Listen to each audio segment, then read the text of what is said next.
Hello everybody and welcome back to LELB Society. This is Dr. Hariri, the creator of LELB Society, and in this video I'm gonna narrate a short story from Aesop entitled The Mischievous Dog from Aesop's Fables with videos. And also the source of the story is from Gutenberg project at gutenberg.org, and if you just click on that you will find the original text. And also I have highlighted some part of this short story so that you can learn and improve your vocabulary in real context. Okay, the mischievous dog. And mischievous means naughty, and usually this in this context wild and uncontrollable. There was once a dog who used to snap at people.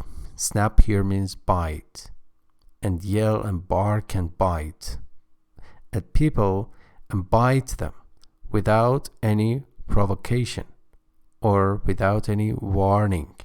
Provoke means to elicit response and to make someone feel angry.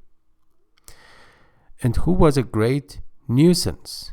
Nuisance means bothering, annoyance, and irritation. Nuisance. And remember, if you just click on any of these hyperlinks, you will find their definitions, illustrated definitions, again in context. To everyone who came to his master's house. Master means owner. And there are some illustrations here as well. So his master fastened a bell round his neck to warn people of his presence. Fastened or tied a bell around his neck, or actually on his collar, to indicate that the dog is there and people could keep distance from him. Okay, so the dog was very proud of the bell and strutted. Strut means to walk in an arrogant and selfish way, suffering from megalomania or narcissism. About tinkling it. Tinkling means making or creating a particular sound, ringing sound. It with immense satisfaction. Means huge gratification and satisfaction, or the dog was so contented with this kind of bell around his neck. Immense means huge, very much. But an old dog came up to him and said, "The fewer airs you give yourself, the better." Air here means you're making such a great scene and appearance. You're making a, as a matter of fact, a very big impression on others. So it's better not to do that. My friend, you don't think, do you, that your bell was given you a reward of merit? Merit here means qualification or eligibility. So the bell does not signify or symbolize that you are credited for something particular. On the contrary, it is a badge or medal, let's say, for disgrace or shame.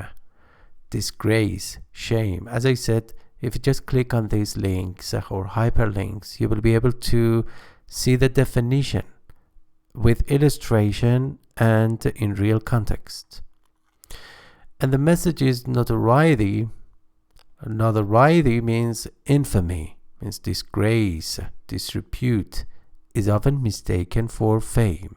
So they are not the same, and you should not mistake them for each other or confuse them with each other. And so I'm going to share the link to this content in the description area. And if you just click on that, you will be able to find this content. Remember, LELB Society is based on membership, so you need to be a registered member to access the material. And this short story falls into the category of English short stories, and there are some tags: Aesop's Fables, Annoy, Famous, Pride, Talent. And I have developed this content, but the original short stories from Aesop. So credit to Aesop. And also some related materials: The Fox Who Had Lost His Tail, another short story from Aesop. And also The Salt Merchant and His Donkey, another short story from Aesop. And Go, definition in context. And that's it. You can also leave comments here. And thank you so much for your attention, and see you in our next video.